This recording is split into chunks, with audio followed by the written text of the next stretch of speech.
Keep your fingers crossed, folks. We are just a little over 24 hours away from West Virginia football, and the Mountaineers getting back on the field against a Big Ten opponent in the Guaranteed Rate Bowl. West Virginia taking on Minnesota on a Tuesday night. And again, keep your fingers crossed because just minutes ago we had another opt-out due to COVID issues from the bowl season. Boise State will not be participating in its bowl game that was scheduled for Friday. But let's focus on the Mountaineers. We got gold and blue dude here.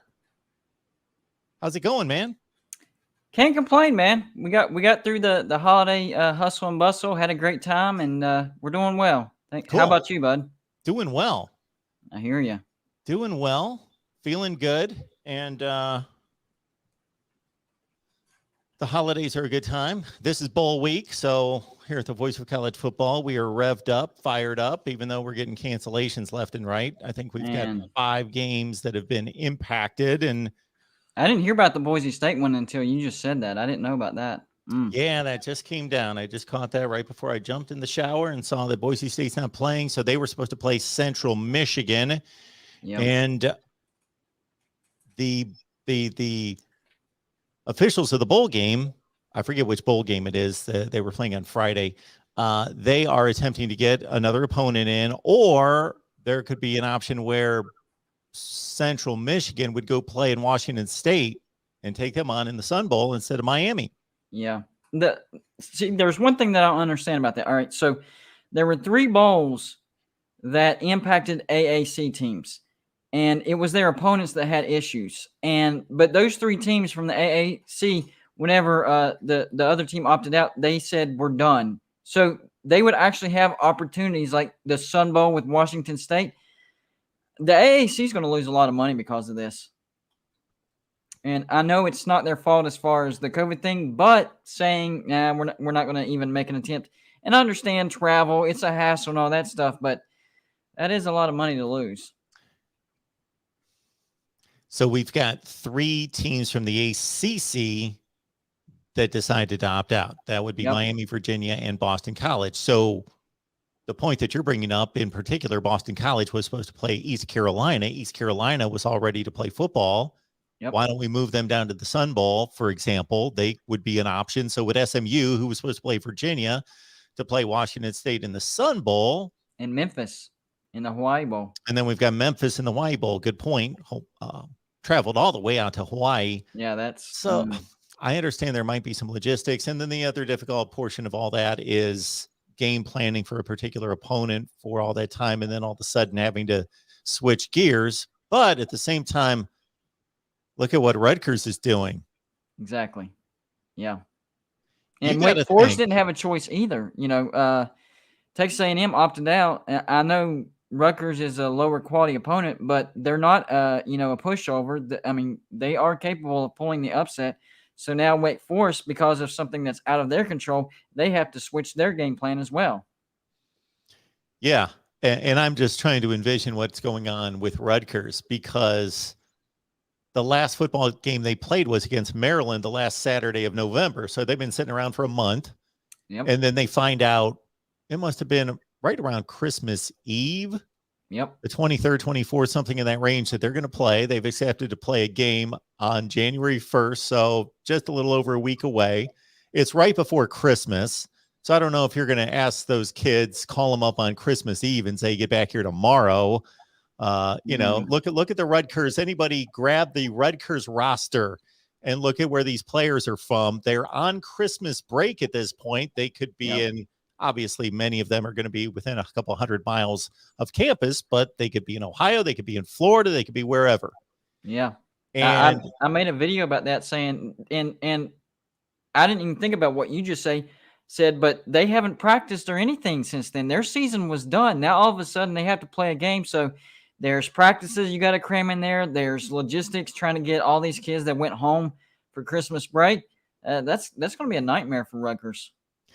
Yeah, it's going to be fun for us to watch to see if they can pull it together in time, because when you really think about it, they probably didn't practice, I wouldn't think, until the 26th, right, at the earliest. And they're trying to practice for maybe 4 days, 4 practices, and then you're flying on Friday and you're playing on Saturday. And that's if you can get everybody together. Yeah. Man. And you Yeah, got I to see. think if it's the typical college football situation, unless I'm missing something here, last game was against Maryland the last Saturday of November. Yep. You're basically not doing anything football related after that. Then everybody's geared up to go on Christmas vacation, come back, and then sometime the first few days of school, they start their winter conditioning, lifting weights, all that, sometime mid-January. And all of a Yeah. sudden, you're sitting on the couch eating Doritos, and you get a call from Greg Schiano, and he says, we're playing on New Year's Day in the Gator Bowl, and you got to get Whoa. in shape, and you got to get the team together and ready to play. It'll be fun to watch, and I'm glad that there's going to be a Gator Bowl. And that's another thing. The Gator Bowl, that's a decent bowl. It's not like that all of a sudden now they're in the Fenway Bowl or, the famous Idaho, but they're in Yep. the Gator Bowl. That's a pretty good bowl. Yeah. It's really a no-lose situation for Rutgers. If they get stopped Yeah. by 5 touchdowns, they can say, Yeah. did you really expect us to be ready to play this? But if they go out there and beat the team that played in the ACC championship game. What about Wake Forest, man? Though they have everything on the line now. Yeah. They better make sure that they do not lose to Rutgers. I mean, that would be that'd be embarrassing. You're the ACC champs and you lose to a 5-7 Rutgers. I mean, I know they would have the, hey, we were prepared for Texas A&M, not Rutgers. We didn't even know if we were going to play anybody. I mean, they do have built-in excuses, but that would still be yes. Yeah, that would be not good for them at all. They were preparing for football at least. Rutgers was preparing for nothing. Exactly. Yes. All right. So we got this game coming up tomorrow night, Tuesday night. So if you're watching us live, we appreciate you being here. We'll get to your comments and questions in the live chat. Minnesota taking on West Virginia. Are you excited about this matchup? I am, but I'm very leery of it. I don't want to say pessimistic, but this is going to be a tough one for West Virginia. But I am excited for the opportunity. It gives us a chance to really test. Not that we haven't been tested all year, but in a bowl game, sometimes you get paired up against lesser, competition. Minnesota's not lesser competition. I would have them above West Virginia for sure. Yeah, Minnesota comes in at 8-4. They had one pretty head-scratching type loss to Miami of Ohio. No, Bowling Green. Bowling Green. I knew it was a MAC team. Bowling Green. That was early in the season. They beat some pretty good teams, including Wisconsin, to finish the season. That surprised me. A nice win. When Wisconsin was playing for everything, they were playing for a Big Ten championship game appearance, and Minnesota knocked them off. Yeah, that was I had Wisconsin winning that because, I mean, Minnesota had some stretches of looking really, really good, but at some time, like the Bowling Green loss, the loss to Illinois, they lost to some bad teams. So you really never know what you're going to get with Minnesota. Yeah, so they lost the 4 games. Those would be the 2 bad ones. The 2 nice wins that they had were, as I mentioned, the Wisconsin game. They also beat Purdue, who's 8-4. Their other 2 losses would have been a close game against Iowa. No shame in that. And I'll come up with the other one here in a second. Ohio State to begin the season. Oh, they lost to Ohio State. Yeah. 2 touchdowns. That was a good showing for them, though. That was a good showing. Absolutely. So it's just basically Letty Brown sitting out, and that's it, right? From what I'm hearing, as of right now. And, of course, from what we're hearing, the teams are still good to go, ready to line up tomorrow. So we still got 24 hours to get through, though. Yeah, and that's the thing. When I said fingers crossed off the top, these teams are dropping left and right, and we've got about 24 hours or so until, well, beyond that. But we've got about 30 hours to go before kickoff. So let's hope for the best. And, the thing that concerns me the most with West Virginia, if you look at their schedule and their wins and losses, West Virginia is a very streaky team. Started off the season with the loss at Maryland, of course, but then 2 wins in a row, 3 losses in a row, 2 wins in a row, 2 losses in a row, 2 wins in a row. That was our season. We were a season of streaks this year. But we did finish the season with the 2-game winning streak. We beat Texas and at Kansas, which Kansas was much improved this year. So hopefully we finish the season with the 3-game winning streak. That's what I'm hoping for. Lewis in the live chat is telling us that UTEP is applying to the NCAA to play in the Sun Bowl against Washington State. Now, UTEP is right there. It's in Texas, El Paso. They're in another bowl, aren't they? I thought UTEP well, they already played against Fresno that's State. Right. Yeah. And played pretty well. Lost by a touchdown to Fresno State. So that was another thing that I heard brought up when Texas A&M was the first team to bow out, that some of these bowls might look at teams that had already played in bowl games because they were already conditioning, working out, practicing. And if they would only taken a week break, then it would be like just another game week for them. Yeah.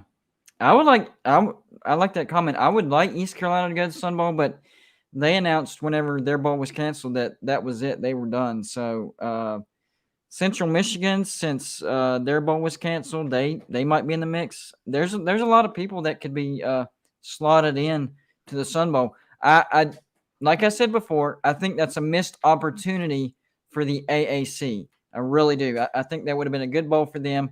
They're already losing a lot of revenue because 3 of their bowls were canceled. So I'm not sure. But again, we understand you prepare for one team, the logistics, all that stuff. It's kind of a nightmare.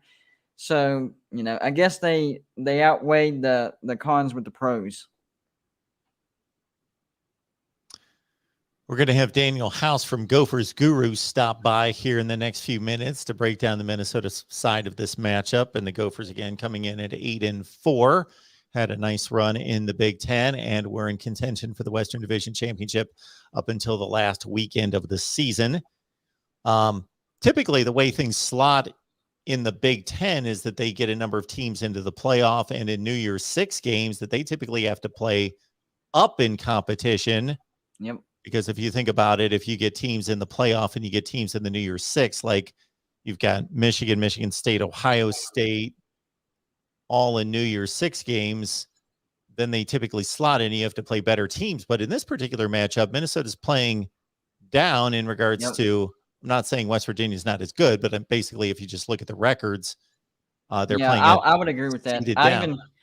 Some people were telling me, well, if you look at their schedules, West Virginia played tougher teams. West Virginia would have gone 8-4 with Minnesota's. I looked into it, and West Virginia's SOS is 47 and Minnesota's 26. So I'm not buying that either. Minnesota, and this is coming from a West Virginia fan, I do think going into this game, now anything can happen in the game, but going into this game, I feel that Minnesota is the better team. I really do. Have you looked at the line recently? No. The last time that I saw it was Minnesota favored by 5, I believe. Okay. So, and I would probably take Minnesota with the line, to be honest with you, especially with Letty Brown opting out. And he got a lot of backlash from West Virginia fans, and I understand that. But the way that I see it with Letty Brown, I actually think that's a good decision for him, because if you look at the entire season, that offensive line was terrible, and I mean terrible. He only went over 100 yards 4 times, and it wasn't because Letty Brown all of a sudden had a bad season. It was because that offensive line couldn't block for him. So if he plays this game, that gives him another opportunity with a bad offensive line to sustain an injury. Now, nobody's predicting him to be a first rounder or even second rounder, which makes it even more important in my eyes, because he's on that edge to where he might not be drafted. He gets an injury, he's not getting drafted at all. So I actually totally understand his decision for not playing in the Guaranteed Rate Bowl. And plus, it's the Guaranteed Rate Bowl. We try to get excited for every bowl, but if you look through it through a player's eyes, I really think he made the right decision. This is the only thing that I continue to question about these players' decisions, is if we're going to deem this as a meaningless game, or the player in particular. I'm not debating them. They can do whatever they want. It's their career. And I understand not wanting to risk injury to then prepare for the NFL draft. But who did West Virginia play? Kansas, its last game? Yep. Why was that game any more meaningful than this game? That's a good point right there. That is a good point. It was actually it's probably right up there with it because that More was the people are going to ball. watch this game Yeah, by definitely. far. The Kansas game got us qualified for this game, so this game is actually the next step. So yeah, this game would actually be more important than the Kansas game because that's what that game was for, to get to this game. Are we going to get to a point where players are determining that there are games late in the season that do not count toward conference championships and could be termed meaningless? Yep. What's the difference? I think we are headed in that direction. That's a good point. Yep. And that's another reason why people are saying that the NIL thing is a good thing, but that the NIL deals need to be in the contract. Hey, you got to play every game if you want to get, say, you play 4 games, you get this amount. You play 8 games, you get this amount. You play the entire season, you get this amount. I like that. I did not think of that.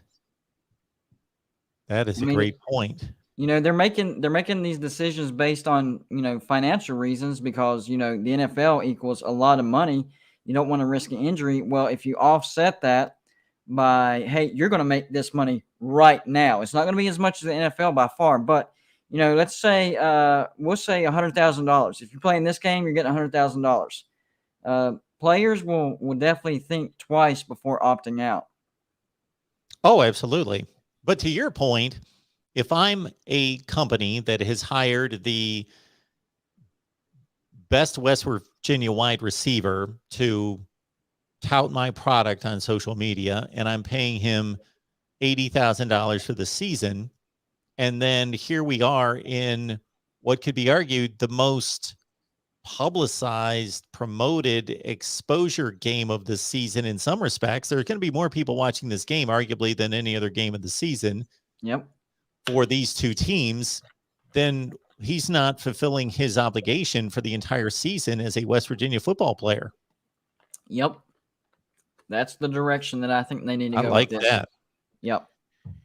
That would keep these players from opting out. That's why I always have pushback for people that are, oh, this NIL, this is a bad thing. We're headed towards, just amateur sports going away. But there's always a plus side to everything, and that would be the major plus side.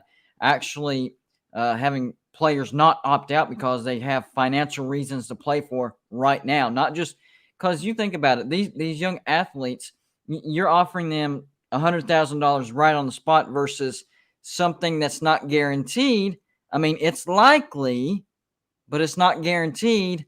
Or, both. You can get the $100,000, don't get injured, and move on to the NFL. They're going to play more. So I had thought of it this way. This was my idea. I like your idea. This was my idea that these bowl games are already sponsored. Yep. So if Allstate is sponsoring a bowl game, and who knows how much money they're paying to the networks and the bowl game itself to run the facility and do all the things that have to be done, take a portion of that money, or they can add to it and pay the players for the game. And therefore there's incentive to play the game. They're getting paid to play the game by the sponsor. I like it. Yeah. That's a great idea, actually. They're basically what we're trying to convey is there needs to be something to encourage these players to stop opting out because, they can act like that this is a less important game. And the comment that I said earlier about this bowl, I'm talking about compared to other bowls, like, the Sugar Bowl, stuff like that. But compared to the season, it's the most important game. So to get these players to not opt out, that's the goal. That's what we want. You're going to have to kind of offset, them looking towards the NFL and trying not to get an injury. Will you take $100,000 risk is basically what you're asking, which A lot of people would. So at least you would make them think. There's probably still some players out there that be, no, we're not. But I would say the majority would at least think about it and say, you know what, I'm going to play for that $100,000. Now, I don't know if how much money could be offered to these players. I don't know what the financial considerations of these sponsors are. I don't know what they're paying these networks, and I don't know if it's 5 million, 10 million, 50 million. I don't know. So I don't know what that number would be. And then you may run into an issue in which, are they going to pay all the players? Are they only going to pay the players that would have opted out? Right. That could become an issue. So Well, you maybe could it's look just at it. their slice of it.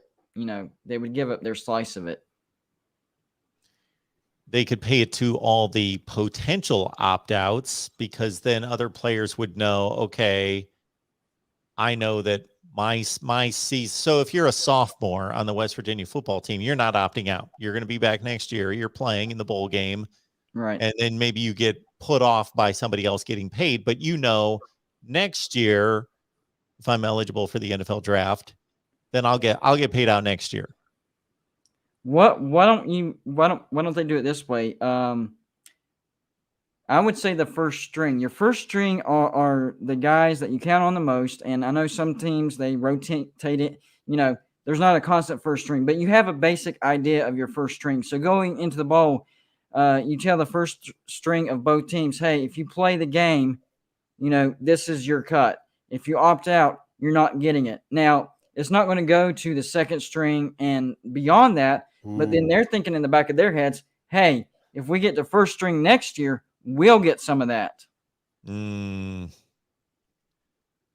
Yeah, I think there's too much gray area between first string and second string with some of these positions. That would be one thing that would have to get figured out. But it would give the players more incentive to, be the first string whenever bowl season rolls around as well, and not opt out. So we got Minnesota taking on West Virginia in about 28 hours. We got Daniel House on the line from Gophers Guru to help us break it all down. Daniel, how you doing tonight? Doing well. Happy holidays, guys. Bowl game. Everybody's excited for a little late night football for the East Coast fans. You got your coffee ready. It's 10:15 out there. Oh yeah. This is when I love football to be played. See, I'm a Pac-12 at night guy on Saturday nights watching these games till 2:30 in the morning. So I've got no issue with the late night bowl game. Now, if I choose, which I've guaranteed to the audience to be on here after all the bowl games each night, then yeah, it's going to be a bit rough taking calls at 3:00 in the morning, but that's what we do. That's what we do. That's dedication right there. I have the pleasure and the honor of talking to Golden Blue Dude on a regular basis, and also to Daniel on a regular basis to break down Minnesota football. So the best way that I know how to conduct this is to let you guys mix it up and match it up between the Gophers and the Mountaineers. So Chris, I'll let you get started with anything that you've got to ask on Minnesota football. Well, I was looking at both of these teams and their stats, and I think it's a pretty even matchup as far as the way these two teams play. Minnesota's the better team, in my opinion, for sure. But the way these two teams play, I think they're very similar. West Virginia and Minnesota, not very good on offense. West Virginia 81st, Minnesota 85th. But on defense is where both of these teams thrive, especially Minnesota. They actually have a sizable gap on the defensive side. We're 48th. You guys are top 10. So that's something that we're going to have to deal with. And if West Virginia, I looked at all the games that West Virginia played this year. And when we don't rush the ball well, we're probably going to lose. So if we can establish the run against Minnesota, we have a chance. Problem is, Minnesota doesn't let that happen very often. So this is going to be a very tough uphill climb for West Virginia, because we're going to have the tall task of trying to establish the run game against the top 10 Minnesota defense. One of their specialties, stopping the run.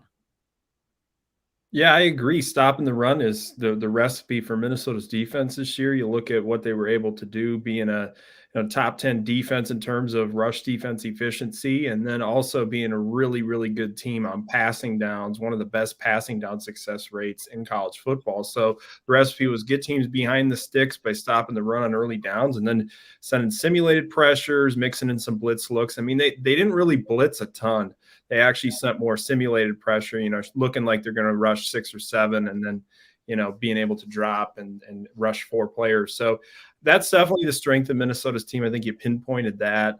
Offensively, the passing game just never really was able to find its footing. And now you have a variable here as well where Matt Simon, the co-offensive coordinator and wide receivers coach, would be calling the game. The Gophers parted ways with Mike Sanford at the end of the season. So Matt Simon's calling the game. They actually hired Kirk Shiraka, an offensive analyst from West Virginia, back. He was PJ Fleck's offensive coordinator at Western Michigan, followed him to Minnesota, and then took the job at Penn State after the 2019 season. And then 1 year there with James Franklin, and then now analyst with Neil Brown at West Virginia. So he's not involved with coaching the game. He's going to be back in Minneapolis. He's not traveling down there. So but that's just another interesting wrinkle that Minnesota and West Virginia have a personnel that are joining personnel member that's coming to Minnesota, back to Minnesota. So that's one of the things to watch for is how does Matt Simon call the game?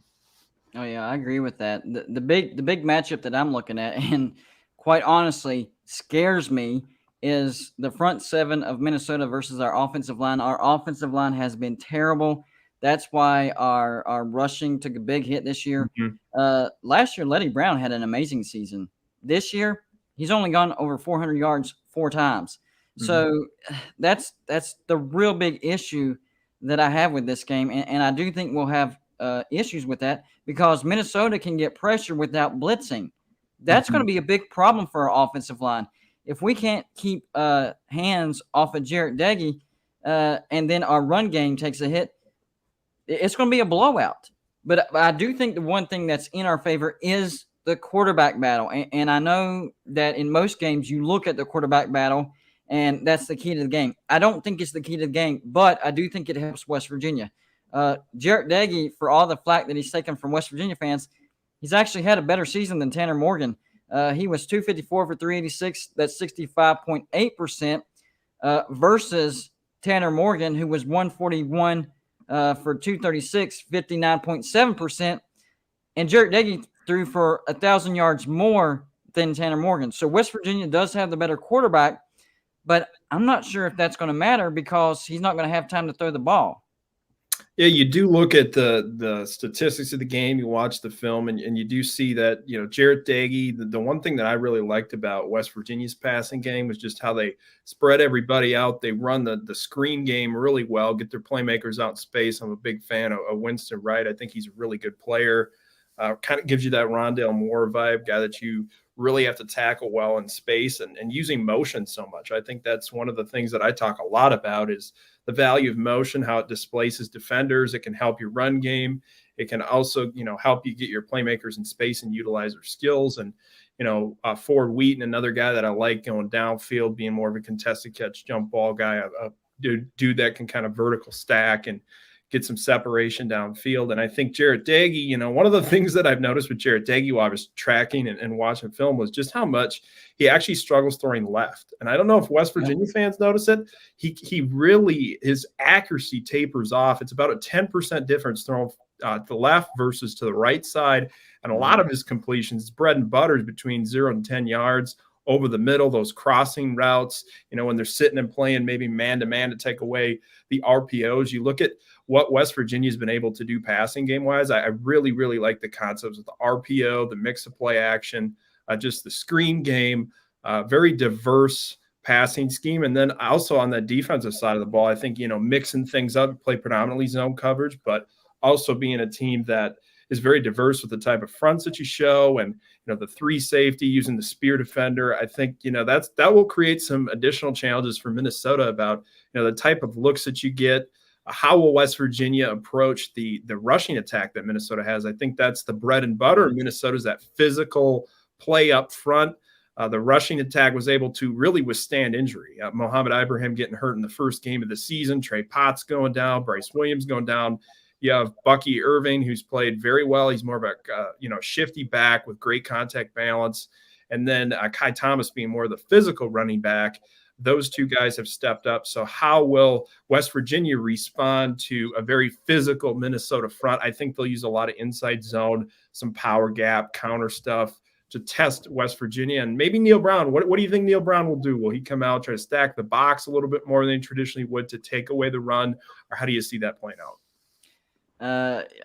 He's not really big on stacking the box, but I'm hoping that he goes against his own trend and does stack the box, because Minnesota is very good at running back by committee. You guys don't have like this Heisman type running back that is going to kill the front seven, but you have a running back by committee that's fresh all the time and that can do damage in different ways. So if we don't stack the box from time to time and make Minnesota throw, it's going to be a long day, because Minnesota is best at running the ball. Now, for West Virginia, it's kind of a different story. It's not that that's our bread and butter. It's we have to be at least successful at it to open up the passing game. We're actually better in the passing game, but if our rushing game is non-existent, it doesn't matter, because they're going to get hands on Jarrett Doege and shut the rushing down, because there's nothing to deter the defenders. They're going to be all keen on Jarrett Doege because we can't run the ball. Mm-hmm. So it's going to be two different game plans, in my opinion, between West Virginia and Minnesota. Even though they're similar and West Virginia likes to establish the ball, it's different because that's Minnesota's bread and butter. West Virginia uses that to open up the passing game. Minnesota doesn't necessarily do that. They just like running the ball and moving the chains and wearing the defense out, chewing clock, moving the chains, and wearing that defense out. And Minnesota's pretty good at it. Yeah, and that's the variable that I'm interested to see in this game, what type of defensive approach they take, because they're a very hybrid type of defense and, have a lot of players, like the spear defender, for example, being able to have a hybrid player like that. I think it can help you take away the RPO, if they're going to sit and rob on that. Minnesota will probably attack outside the numbers, use some concepts to do that. I actually wrote about that today, what type of defense West Virginia run. And then, maybe they do try to take away the run. I know Neil Brown mentioned that right away in a press conference that we had with him prior to the bowl, just talking about, how they're going to have to really scheme a little bit differently, possibly, to stop Minnesota's rushing attack. And Minnesota will have to counter by using the quick passing game. And I think that's what plagued the Gophers throughout the season, and why you saw so much inconsistency with the passing game was the longer developing route combinations, the offensive line. They didn't pass the ball all that much. So I think from week to week, they didn't have that consistency of guys playing with the technique and pass protecting all the time. So you got some looks like Illinois came out and said, okay, you got inexperienced backs, going to throw a whole bunch of blitz packages to try to mess with the protections, and Minnesota was inefficient on early downs. So what I would say is, if West Virginia wants to win this game, they need to get Minnesota behind the sticks. It all comes down to first and second down defense. If you can stop the run and then Minnesota make them have to pass the football, I think, that's the thing. I mean, Minnesota's RPO game is something that I think you will see emerge again with Kirk Shiraka coming. You definitely can see his influence in West Virginia's scheme just from, following Kirk and being around his offense for a long time. I definitely could see that being an added bonus with West Virginia. So that's something I'm watching for. I think West Virginia's ability to really assert itself defensively and stop the run, that's going to be the variable if they want to be in this game. Yeah, and a lot of the question that a lot of West Virginia fans ask is, why did West Virginia not stretch the field? And they tried to lay it on Jarrett Doege, but the bottom line is our offensive line didn't give him enough time for those routes to develop, and he got sacked. I guarantee if you go back and watch how many times he got sacked, there was probably on those long routes getting developed and that offensive line not being able to hold up. So I'm going to really be watching the offensive line and see if they can give Jarrett Doege more time against, in my eyes, an elite front seven from Minnesota. I mean, we'll be able to throw screen passes and those short slants all day long. But if you don't stretch the field, then you're not really making that defense scared of the long ball. And that's what West Virginia really needs. And that's what West Virginia's been missing pretty much the entire season, inexperienced offensive line. So if we can get that figured out and get to where Jarrett Day can sit back there 2-3 seconds and those routes develop, that could be a different ballgame. That could actually change the game for West Virginia, but they haven't done enough for me to have faith in that. So what I'm expecting is a lot of outside wide receiver bubble screens, inside slants, a lot of hitch and goes, something like that. Short stuff, moving the sticks. We might see a 15, 20-yard stretch pass every once in a while, but I really don't see West Virginia trying to take any type of deep shots because our offensive line just can't hold that long. And I think that's one of the things with Minnesota's defense, a really sound tackling team, one of the better tackling teams in the conference this season when you look at the missed tackle data. So they swarm to the football. They aren't going to give you a ton of yak because they're going to really do a nice job of tackling. So I think that's one of the things as well. You can't just sit and run the screens and the quick hitting stuff all day. You're going to have to take some chances. And Minnesota, if they get you behind the sticks, they were number 2 in the nation in passing down success rate defensively. So their ability to get off the field, Joe Rossi, the defensive coordinator, does an outstanding job of mixing things up. He's one of the rising star defensive coordinators, I think, in the nation, just studying different coordinators. I think he's a guy that will be on the radar of a lot of teams, maybe as a high-profile defensive coordinator or a head coach in the future. But, Minnesota, their defense has been all centered around stopping the run, getting teams behind the stick, and mixing things up. And I think that's one of the things that if West Virginia wants to win this game, they have to stay ahead of the sticks, be really efficient on early downs, and put themselves in a position where, you're not 3rd and 6 plus the entire night. You want to be in 3rd and 2, 3rd and 3, and get yourself in a position where you can maybe take some shots. But, you look at Doegie's data, definitely accuracy's not as good when he's under pressure. 6 interceptions, 5 touchdowns when under pressure. There's definitely a big hit there. And some of that is related to, time to throw. You do see that when you look at the data as well and the film, that some of those longer developing routes, he just can't even sometimes get his feet set to throw those balls just because of the pressure that he's facing. So if pass protection is not good, then Minnesota will be able to really tee off because their front seven has done a nice job this year. That's exactly what I'm scared of. And I would actually take that a step further. I think if West Virginia gets down early in this game, it could be over fast because Minnesota is good at not allowing people to come back, and West Virginia is bad at coming back. So if West Virginia wants any shot of winning this game, don't get behind early. You got to keep this thing close throughout. And I know that seems so simple, so, generic or whatever, but it's true in this game. If West Virginia gets down a touchdown, 10 points early in the first, it's going to be a long game because Minnesota, when they get up early, especially 2 scores, you're more than likely going to lose. So I'm really going to be focused on that first quarter and see how West Virginia performs and see if we can get ahead of the sticks, like you mentioned, because Minnesota is good at keeping you behind, those 2nd and 12, 2nd and 8 type of situation. If West Virginia can avoid that and avoid getting down big, we have a shot. So that first quarter is going to be crucial. West Virginia is not a good comeback team. So if we get down big, it's going to be a long day for West Virginia. Well, and how does West Virginia's rushing attack look with Letty Brown opting out? You got Tony Mathis and you got Justin Johnson playing running back. And how does that all come together? Are you able to find any sort of rushing identity to have that physical element? I mean, you're skewed toward the pass type of team and, spread it out, get the ball in space. But, you might have to use that screen game even more as an extension of that rushing attack as you kind of ease these younger backs into action. So, it is a great evaluation point. You get these extra bowl practices, which I think is an underrated thing that people don't talk enough about. And, now you get some of these younger guys into the mix, get them some reps. I think that's extremely valuable for heading into next season and an edge that some teams don't get if they don't qualify for bowl game. Yeah. And I do think that West Virginia's secondary is better than Minnesota's. So if West Virginia can somehow shut down Minnesota's rushing attack, they have a pretty good shot in this football game because they're pretty good against the pass. And so I do trust our defense to do that. It's can we stop what you guys like to do? Because if we force Minnesota to pass, we can win the football game.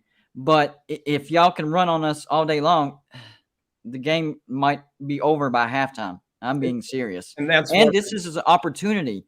this is opportunity for Garrett Green, the backup quarterback, because the offensive line inexperienced, not going to give Daggy much time.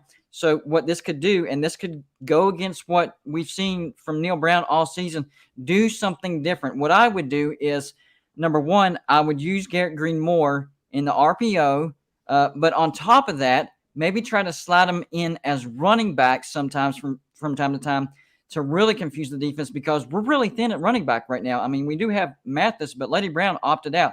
So we're going to have to think of some creative ways to rush the ball, and it's not going to be up the middle. We're going to have to do an extension of the running game, like a quick bubble screen, stuff like that, or a inside flip to the running back. Different stuff. It's still running the ball, but it looks like a pass. You're extending that. So we're going to have to get really creative. And I think this is an opportunity for our freshman phenom, Caden Prather, who was slow out of the gates in this season, but he started to get better and better and better. If he can become a viable target for Jarrett Daggy, that passing game really might start to open up, and Jarrett Daggy, might not need all that much time if Prather can slice through the middle and make some defenders miss. We have to start making some people miss tackles, because open space is where this game is going to be won and lost. Yeah, and I think when you look at West Virginia as well, I think one of the other variables of this game that's super interesting is West Virginia is one of the worst teams in field position margin in the nation. They're 111th out of 130 teams. They got a negative field position margin. Minnesota was 5th this season nationally in field position margin. They won a lot of football games by flipping fields. Their defense was complementing the special teams, and then the offense was able to, take advantage of really strong field position as well. So I think, that ability to play complementary football is something that really stood out to me, is that like West Virginia's negative field position margin, it's a big deal. It correlates with wins. I've done a lot of work just studying how much teams win when they actually dominate the field position margin. If you win the field position margin by like 6+ yards, you're going to win most of the time. People would actually be pretty surprised by that. So, and again, Minnesota's passing game, I don't know what you'll see. And that's one of the things I'm interested in. It just could never find its footing all year. At the end of the season, you started to see the quick game become more prominent, pure progression stuff where you're able to, attack outside the numbers. And then, with the RPO game, pairing that up with play action pass and layering that and getting the ball downfield more, which I think, Tanner Morgan did a great job when throwing downfield in 2019. Everybody talked about the RPO stuff, which was definitely his strength, the quick release, but also his ability to throw a touchdown field. When teams started to play man coverage to take away the RPOs, you're able to take more shots. So now I think with Matt Simon, you'll see maybe a little bit of a different approach. Maybe it goes back to what you saw with Kirk Schrock in 2019, the RPO game layered with the play action and the drop back passing, and then also being able to pair that up with the inside and outside zone concepts. Minnesota's outside zone scheme has become something that not a lot of people talk about, but they executed extremely well with John Michael Schmitz, the center inside. He's coming back next season, which is huge. One of the more underrated centers in the nation. So keep an eye on John Michael Schmitz in the middle. Daniel, how many other opt-outs are there for Minnesota, if any? Everybody's playing in the bowl game for Minnesota. There are definitely guys that will be playing at the next level. Asezi Atomiwo, Boye Mafe, both accepted Senior Bowl invites. Blaze Andres is going to play in the East-West Shrine game. But as of now, everybody's expected to play now. With all these bowl games being, postponed and canceled and all this stuff, you just hope that everything is good from a COVID perspective. And PJ Fleck talked with the media yesterday, said things were good with Minnesota's program, that they were being very careful with things and following all the protocols. So now we'll just see, I'll believe it. I said, when the teams take the field for warmups, I'll be confident that the football game is played, because it's just, man, it's wild what's going on in college football right now. You never know. And that, everything that we've talked about, this is why I've tried to prepare the West Virginia fan base. To me, this all centered, the game itself is going to center around one thing, and that's how well our offensive line can protect.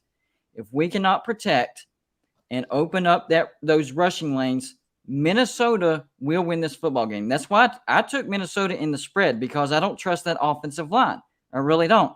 But if for whatever reason the offensive line can step up, can give him time, can open up those holes, I think the rest of the game will favor West Virginia, because Jarrett Doege will have enough time to pick that secondary of Minnesota apart. That's the one thing that favors West Virginia, the quarterback versus the secondary. But the big question is, will he have enough time? So we got Daniel House here from Gophers Guru. So here is the checklist items for everybody out there. Head on over to gophersguru.com. Check out Daniel's work for sure. It's amazing.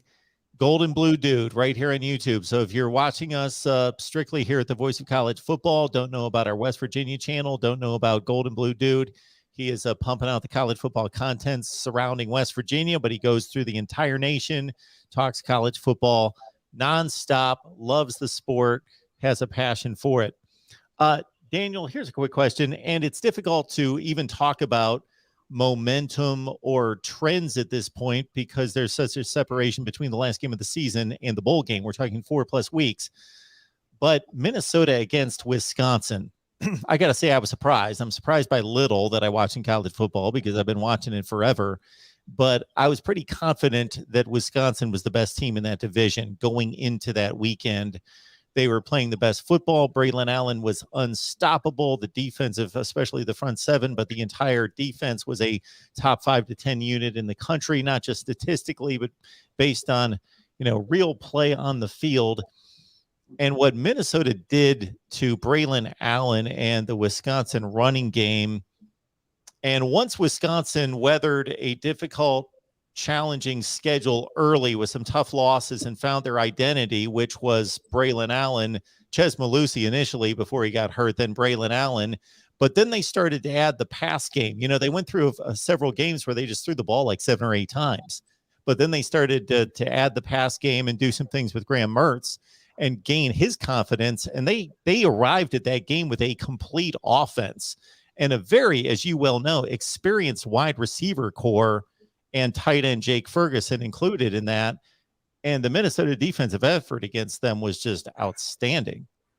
That's the thing. Minnesota's defense was phenomenal this season. You go and you look at the advanced data. This is one of the better defenses dating back to like 1977. That's one of the golden defenses in Minnesota football history. They put together an impressive season, especially against the run, one of the more efficient performances against Wisconsin. Wisconsin's bread and butter is running the football. We all know that. That's how they play. And to be able to shut down Braylon Allen like that, he was grooving coming into that game. Minnesota's coaching staff on the defensive side of the ball is very talented. I think you'll see some of those guys after next season possibly getting some interest for head coaching gigs. I think they have a really good nucleus of coaches on that side of the ball. And what you saw on offense was Minnesota was so heavy upon running the football and the heavy packages, especially on first down. They were just 75+% rushing percentage on first down. But then you started to see them, okay, now the quick game, going to hit people with that, open things up with the pass, and pair that running game up. And I think that was something that Wisconsin maybe wasn't prepared for. They had called a beautiful, like Steve Sarkisian wave concept play to Chris Ottman-Bell for a touchdown that was huge in that game. But it was a wrinkle that you had not saw, that crossing route, that influences the defense. They're playing a lot of man coverage and really, pressing up on Minnesota's wide receivers. And they started to take advantage of that by hitting them with the crossing routes. And I just thought it was a really well executed scheme, and Minnesota put it all together and played one of its best performances of the year. So definitely a lot to build from off of that into the bowl game, and wondering what the offense will look like now with Matt Simon running the show for the bowl game. Daniel, is there anything that we've missed on this matchup?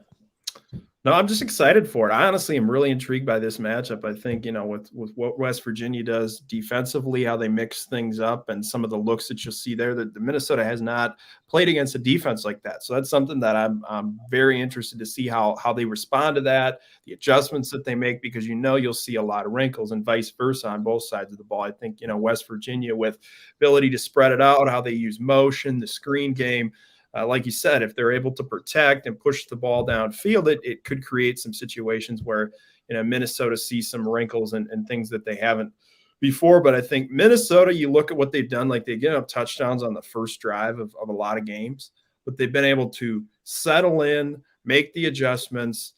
That's something that's been a strength. So I'm not overly concerned about their ability to adjust to some of the wrinkles that West Virginia shows. But, I think this game could be entertaining in a sense, just because of some of the things that both teams do well.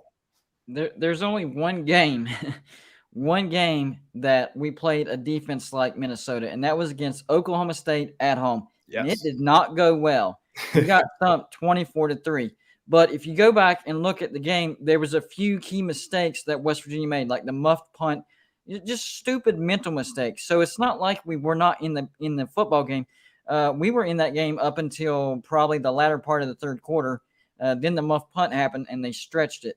So we have gone against a defense like Minnesota, and even though the outcome was bad, we can go back and look at, hey, if we don't do this, little mistakes, big mistakes, mental mistakes, get rid of those. Clean football. That's what West Virginia needs to play. We have a shot. So we've seen something like it, but we made mistakes against it. That's what I noticed too as well. It's never been a complete complementary game. You've got a mistake on special teams. You got something that didn't go right defensively, maybe some penalties, and then offensively some turnovers. Or it just is West Virginia going to be able to play a complete game, because that's what I think it's going to take for them to win a game like this. Yep. Still waiting on that too. Game 13 might be the one, or we'll have to wait till 2022. For that one. But, hey, if you go back and look at West Virginia's season, even though we're 6-6, four of those games were 50-50 football games. Mm-hmm. And we got blown out against Oklahoma State and Baylor, but all four of those other losses were close, decided in the fourth quarter by one possession. Now, Kansas State, we got beat 34-17, but that was because of that fourth down where they got it and then got a touchdown and stretched it. So even that game was a 50-50 football game. So I don't think we're as bad as what our record suggests, but can we play a complete game? That's been driving me crazy this entire season. Maybe this is the game. We'll see. I'm not hopeful, but maybe. Minnesota and West Virginia get together, the Big 12 against the Big 10. Daniel House, he's got the complete look there at gophersguru.com. You can also track Daniel on Twitter at Daniel House NFL. And before we let you go, Daniel, anything else exciting that you're looking at during bowl season or the Vikings, etc.?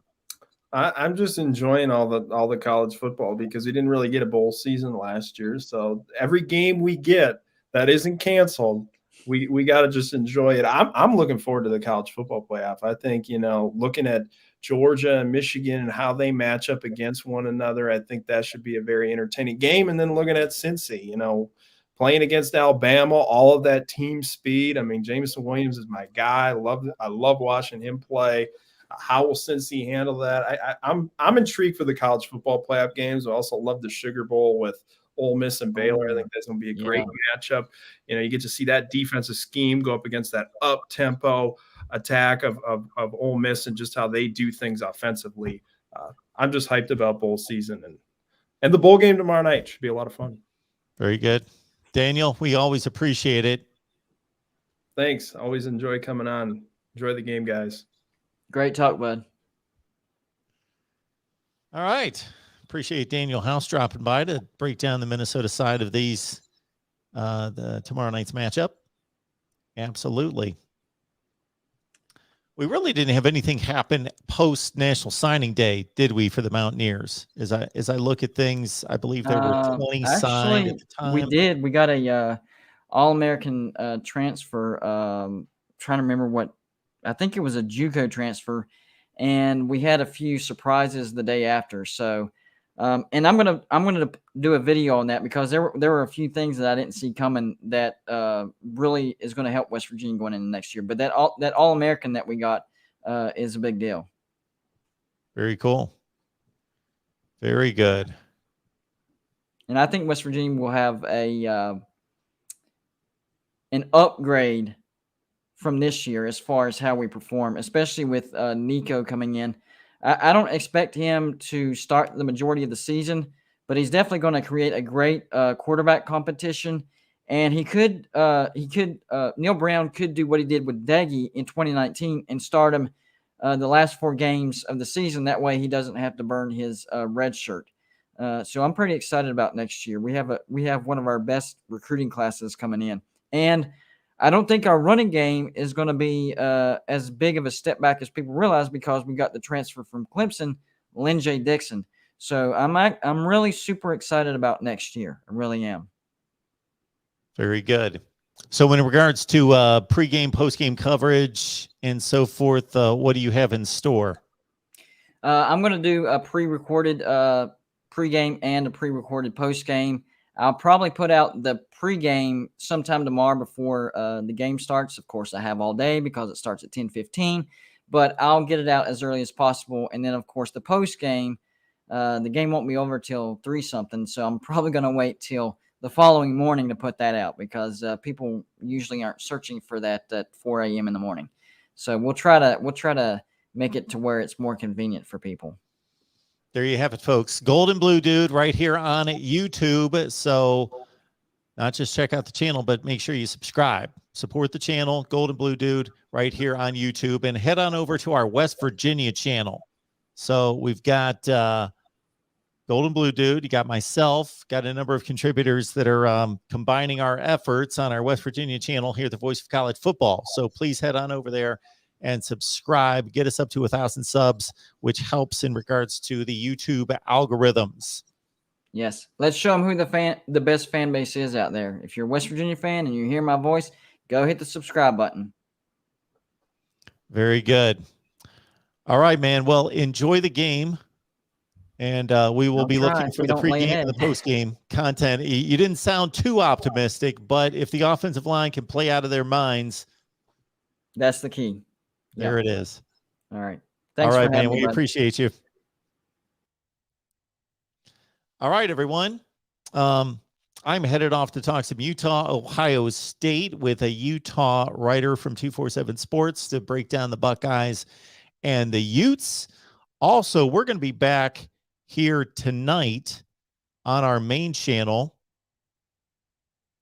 That will be at 7:30 Eastern time. So at 7:30 Eastern time, we will be here to break down the Georgia-Michigan matchup. We got Big Dog Brett, and who knows who else is going to stop by from the Michigan media side or the Georgia media side to talk Bulldogs and Wolverines college football playoff that we hope gets played on Friday night. Let's have no more cancellations, especially once the big boys start playing the college football playoffs, of course, but also some of these major matchups that I see coming down here in the next few days as the Power Five gets going here, especially tomorrow. Well, Florida's been on the field. Oregon State's been on the field from the Power Five. And really, that's been it, right? That's been it from the Power Five. That's all I can think of. Oregon State lost to Utah State in the LA Bowl, and Florida lost to UCF. Missouri also played out of the SEC, played Army. So the Power Five is 0-3 right now. Obviously, those matchups are lower tier Power Fives taking on the top teams in the group of five. But 3 Power Fives have played thus far, so everybody still has yet to play. The entire SEC and the Big Ten pretty much. The ACC has had 3 cancellations with Miami, Virginia, and Boston College. So it's a good thing we've got, for everybody who thinks there are too many bowl games, good thing we've got all these bowl games in reserve this year. So again, full slate tomorrow. It starts at around 2 o'clock in the afternoon. Let's see, because we only had the one game today in the bowl schedule with Nevada taking on Western Michigan. Western Michigan won that one easily with Carson Strong, the Nevada quarterback, preparing for the NFL draft and opting out. And that game was a blowout. And just to get us set for Tuesday,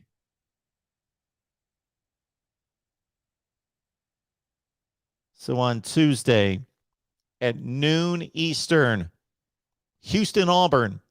Interesting matchup in the Ticket Smarter Birmingham Bowl. Then at 3:15, we've got the Serve Pro First Responder Bowl with Air Force taking on Louisville. And then the Mike Leach Bowl, otherwise known as the AutoZone Liberty Bowl in Memphis. Mississippi State and Texas Tech should be entertaining at 6:45 Eastern time there.